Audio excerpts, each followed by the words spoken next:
أعوذ بالله من الشيطان الرجيم. بسم الله الرحمن الرحيم. الحمد للہ وکفا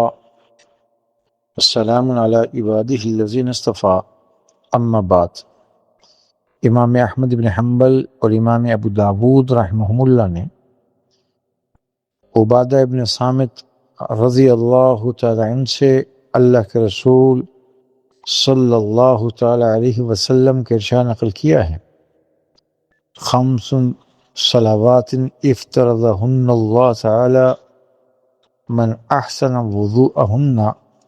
فصلىہن لوقتہن واتم رکوعہن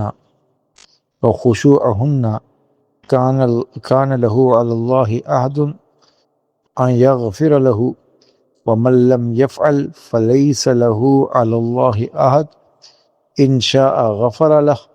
وان شاء عذبہ۔ نبی علیہ السلام نے ارشاد فرمایا کہ 5 نمازیں اللہ تعالیٰ نے فرض کی ہیں۔ جس نے ان نمازوں کے لیے اچھی طرح وضو کیا اور ٹھیک وقت پر ان کو ادا کیا، ان کے رکوع و سجود بھی جیسے کرنے چاہیے ویسے ہی کیے، صفت خشوع کا اہتمام کیا، تو ایسے شخص کے لیے اللہ تعالیٰ کا پکا وعدہ ہے تو وہ اس شخص کی مغفرت فرما دیں گے۔ اور جس نے ایسا نہیں کیا اور نماز کے بارے میں اس نے کوتاہی کی، اس کے وضو اچھا نہ کیا، نماز کے اوقات کا دھیان نہ رکھا، اس کے رکوع سجدہ میں دھیان نہ رکھا، تو حضور نے فرمایا اللہ کے لیے اللہ سبحانہ و تعالیٰ کی جانب سے اس کے لیے کوئی وعدہ نہیں، چاہے تو اپنے فضل سے اس کو بخش دیں اور چاہے اللہ اسے سزا دے۔ اس حدیث سے نماز کی اہمیت اور نماز کی فرضیت کی خبر ہوئی کہ 5 نمازیں اللہ نے دن اور رات میں مسلمان مردوں اور عورتوں پر فرض کی۔ فرض کا مطلب یہ ہے کہ جو حکم شریعت دلیل قطعی سے ثابت ہو اور اس کی ادائیگی کرنے والے کو اجر ملے، اور اس میں نافرمانی کرنے والے اور اس میں کوتاہی کرنے والے کے لیے سزا ہو اور اس کا انکار کفر ہو۔ تو حضور نے یہاں فرما دیا کہ 5 نمازیں اللہ نے فرض کی ہیں۔ تو یہ خاص اللہ سبحانہ و تعالیٰ کا محمد صلی اللہ تعالیٰ علیہ وسلم کی امت کے ساتھ معاملہ کہ امت کی روحانی ترقی کے لیے عبادت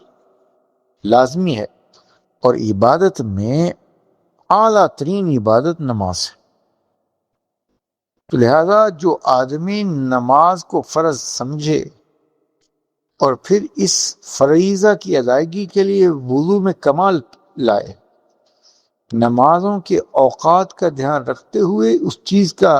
ان کو ادا کرے، نماز کے رکوع و سجود کو اللہ کی منشا کے موافق ان کو ادا کرے، اپنی سستی اپنی کاہلی کو بیچ میں نہ لائے، تو اللہ سبحانہ و تعالیٰ کی جانب سے اس شخص کے لیے یہ گارنٹی ہے کہ اللہ اس کی بخشش کرتے ہیں۔ اور جو ایسا نہ ہو تو پھر اللہ رب العزت کی مشیت کے تابع یہ شخص ہو گیا، چاہے اللہ اپنے فضل سے اس کو معاف کر دے اور چاہے اللہ سبحانہ و تعالیٰ اسے عذاب دے۔ تو حدیثوں میں نبی علیہ السلام نے نماز کی اہمیت اور نماز کو مومن کے گناہوں کے لیے کفارہ آپ نے بیان کیا کہ یہ نیک اعمال انسان کے گناہوں کا کفارہ بن جاتے ہیں۔ تو یہاں تک کہ آپ نے فرما دیا کہ جب کوئی شخص نماز کا فرض وقت آنے پر اچھی طرح وضو کرے اور پھر نماز کی خشوع و خضوع کا دھیان رکھے، امام مسلم نے حدیث نقل کی، الا كانت کفارۃ لما قبلها من الذنوب، تو یہ نماز پڑھنا، ایسی نماز پڑھنا کہ جس میں اس نے اچھا وضو کیا، نماز کے خشوع و خضوع کا دھیان رکھا، یہ نماز اس کے لیے اس کے پچھلے گناہوں سے کفارہ ہو سکتی ہے۔ ما لم یؤتی کبیرۃ،